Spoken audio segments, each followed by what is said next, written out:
Hello, good morning. Thank you for your kind invitation to CEER and the warm welcome. We're here. We are willing to share our experience about grid losses and talk about our findings, and also we are open to your questions on the issue. We are also presenting, as soon as I said before, our recent study together with ABB about the impact of distributed generation in grid losses.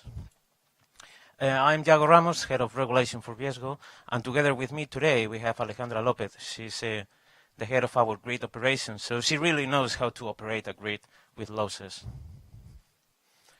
Yes, let me give you let me introduce you our company, Viesgo, some figures. We have a generation company with over 4 gigawatts of installed power around Spain and Portugal. We have all the technologies, including a pumping station in the north of Spain. We also have the DSO we are talking about today that's located in the north of Spain, and also a retail company with over 500,000 customers now. When coming into the distribution, we're the fourth largest distribution network in Spain, as soon as said. Some numbers about the company: we distribute over 6 terawatt hours of electricity, and our peak demand is just a bit below 1 terawatt. We have over 120 substations, and grid losses number, I didn't put the number intentionally, as there was one question before. Our number today is around 5.5% of grid losses. It's just a bit above someone told before, but it's okay in our Spanish system. And the final number, we're not discussing about it today, but please, if there is if you come to this issue, we have over 100%, not 100%, and 99% of customers with a smart meter installed. And we are quite happy about that, as we really believe in innovation as a way of being an efficient DSO. The first overview in our company, located in the north of Spain, and for those of you who know, it's distributed in 4 different regions, spreading over 600 kilometers close to the border with France, to the north of Spain, to the western part of Spain. In the regulatory system in Spain, we own the assets, so we are DSO owning the assets. Coming into the distribution generation business, here's one overview on what happened in Spain in the last years. I'm sure most of you know about the huge improvement of renewable generation in Spain. We doubled the capacity in 10 years, from 20 gigawatts of wind power, for example, in 2006, to over 40 gigawatts of installed power in 2015. So almost a 40% of renewable cover the demand of the Spanish energy system. When coming to Viesgo, we also see a tremendous increase of distributed generation. Just coming back to 1998, we only have 300 megawatts of installed renewable connected to our network, mainly hydro plants. But when 10 years later, the scenario is quite different, as we multiplied it by 4. We have over 2 terawatts of installed renewable capacity in our network, connected to the network. Just remember the figure we said before, that our peak demand is just below 1 terawatt. This is, an incredible fact for us to show you how this incredible penetration of distributed generation has shaped our network. We put a video here. That's the white dots are renewable facilities in 1998. And as we move forward in time, you can see how, I hope you see the video, how more and more every year we have more facilities. Looking at the network, this is the less populated area in Europe, and you see every white dot until today, with a massive penetration of renewable, and what we can really say, it's a massive penetration of distributed generation in our network. This situation took us to reconsider our calculation of grid losses and the way we approach to the network. as we found as a distribution company with some particular issues. The first one was that, in fact, it wasn't one single distribution company. We could split the company in 4 different areas, beginning from the western part of Spain to the eastern part of Spain. We found out we had 4 different areas, each of them, unfortunately, with a different balance between generation and load. Unfortunately, as you can see in the graphic, in those areas with more load, we had less generation connected to a network, and the opposite happened in those areas with less population. Together, there was an asymmetric demand characterization. What does it mean? That just 40% of the energy went into the distribution grid, but we were acting as a DSO in the middle of DSOs. So 60% of the energy was an energy flow from other DSOs to Eastern DSOs, for example. And that made us think about and study about grid losses in a more comprehensive and multidisciplinary way.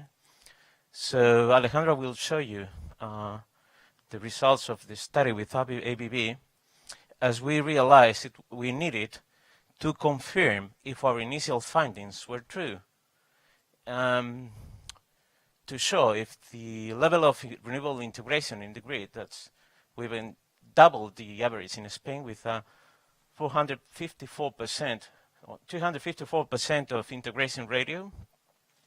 And what surprised us, as we found out ourselves, as maybe the only DSO in Europe, or at least as we know, that we are a net exporter of energy to the DSO, with a real impact on grid operation and the asset's lifetime. So Alejandro will tell you about what we did when we realized about this situation.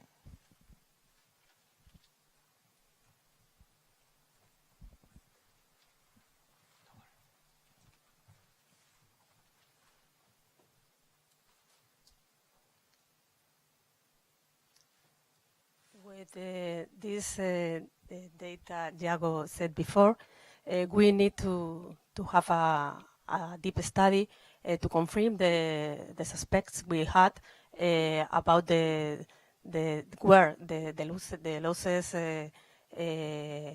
were from, because we have been integrating renewables, mainly wind power, for the last 15 years. And it was very complicated for us to manage the grid in our control center, because it was very complicated to connect new power. At this time, the generators are demanding connect to our grid. In this moment, we have a lot of points open to access, and in this moment, it's almost impossible to do that. If you can see here, we only have 2,000 kilometers of high voltage lines, but we have connected to them more than 2,500 megawatts. However, we have installed power only 2,300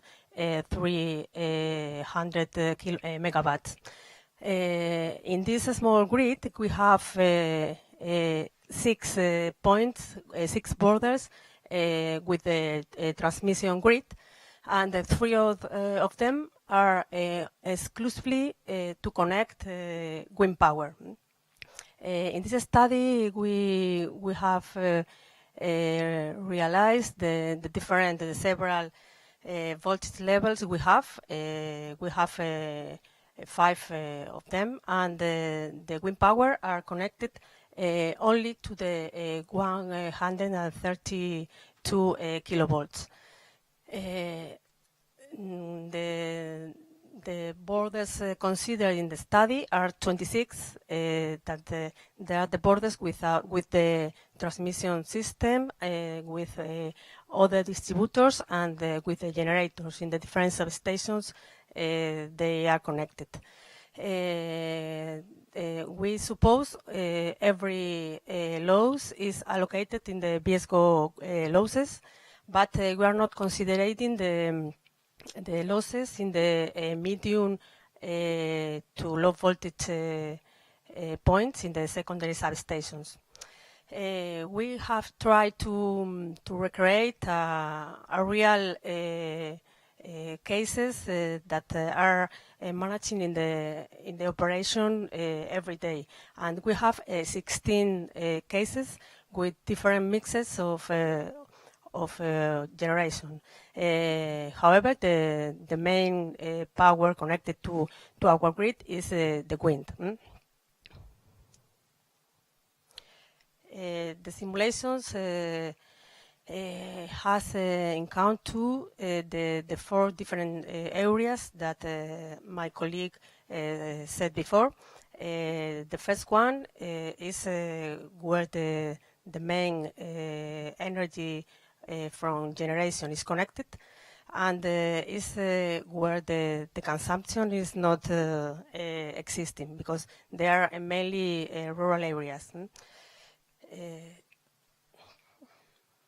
This is the photo we have when we put together every input to start the study. And as you can see, the green line is our peak demand. It's only 880 megawatts. However, the real situation for us in the most part of the time is when we are up of the green line. We are a really green company, because 100% of our energy is from wind power, as Yago said before. And the first results of the study, we were happy with them, because we was thinking about the generation was great in the most part of our losses, and in this graphic you can see the comparison between the percentage of losses on the left, and the different point is the different case between the 16 cases we are recreated, and the negative figures are the moments during the grid is importing energy from another systems, and the positive figures on the right are the moments when we are exporting energy. We are our grid are working as a transmission grid in sometimes, and as a evacuation generation in the rest of the times. In this one, we analyze the impact the different area, the different subsystem has in the study. As you can see, the first up on the left is the place where we have almost all the wind power connected, and when the wind increase, we can see the losses are increasing too. On the other hand, on the left down, you can see the place where we don't have any generation, and the losses are very small, and they are constant during the time, during the case we have studied. And in this case, we are comparing the generation in global with the losses, and the red points you can see when the losses are increasing are just when the wind is increasing, that yes, in that moment, and the slight down with the green points is when the hydraulic generation is connected. It's always the same situation around the 100 megawatts generation, the 1,000 and more than 1,500. And the main conclusions, the second one is that the wind power impact negatively, have a big distortion on grid losses, and the points where the consumption is mainly is affected because when we are not considering the generation, the losses are constant in every place of consumption we have. In this slide, we can see the impact of the different areas. The blue line is the losses, and the different colors can show the different areas. The 132 voltage level has the almost all the losses. We can see that here. Sorry.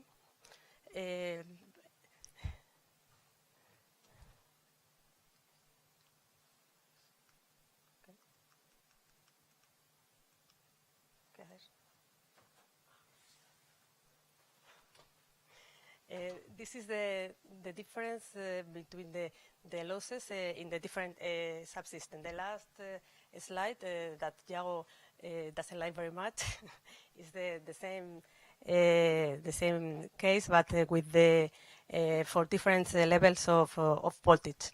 And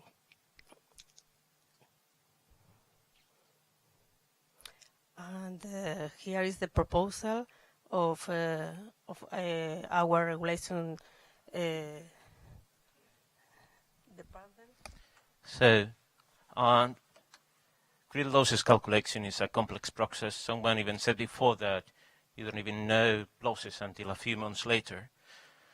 There are a lot of formulas, as CEER is showing us, to determine the losses, and the easy ones go, it's just the addition of all the borders, the inflows, rescue and recovery schedule. So this is the addition of all the inflows less the addition of all the demand. But what happens with what we were talking before about the energy that goes into the grid, but a few moments later leaves the grid? So our proposal is to just include into the formulation the outflows of the energy that is connected to the grid. Let's go for a small example. This is just a real example of our grid in one moment. With the classical formula for grid losses calculation,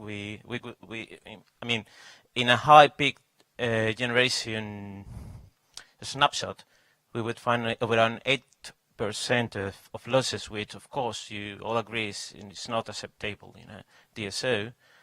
But the reality is that if we consider the energy outflows that are impacting in our grid and take that energy out of the calculation, we'll go to the 5%, which is much more similar to market standards in DSOs. So our proposal for the regulatory authorities is that, of course, generation has to be taken into account when talking about distribution losses. And in the midterm, we think that it should be included into the debate that in order to calculate the grid losses for each company, state estimation methodologies should be applied. So every DSO has to get an optimal energy flow calculation for themselves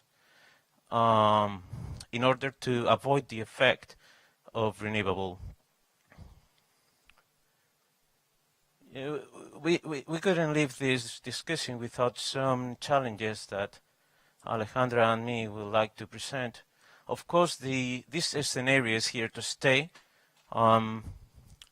We think we are now living in the future as a DSO, but we are now even expecting more energy connected to our grids in the following 5 years.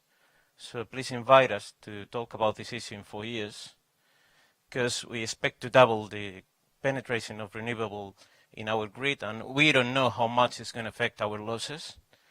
And to give you, to end the presentation, Alejandra will show you a small example of what we do to manage this kind of grid we have. This is the way we were able to connect every power to our grid in the last 15 years. There is a meteorological, more or less, machine. We put it on the lines, and it can measure the temperature of the infrastructure, and it let us to use the lines, the cables, in more capacity than they were made. We have this mechanism now in every line in our grid, and there is not an invent used only for us, but in a massive way. Is of course we are the only one company that use this machine because we had the necessity to improve the capacity of our lines without make a very big investment. And the problem or the big difficulty of this dynamic operation is not to control the temperature or to know the conditions of the infrastructure, but to be able to operate the different lines in the different moments with the different conditions of wind and with the different conditions of the generators in each moment. We are using them we've been using them for the last 5 years, more or less. It was difficult for us to get a license in the different regional governments we are distributing energy. But now we have that license, and we are very happy with this mechanism. To sum up with our reflection, when we are putting all our efforts in applying all the innovation and technology to make our grid efficient, physics are physics, and we cannot change the reality of electricity. So we are just asking the regulators to consider all our efforts in innovation and doing things right to introduce these innovations into the formula for grid calculations, so we don't get any effects from externalities to our grid. Thank you. Thank you very much.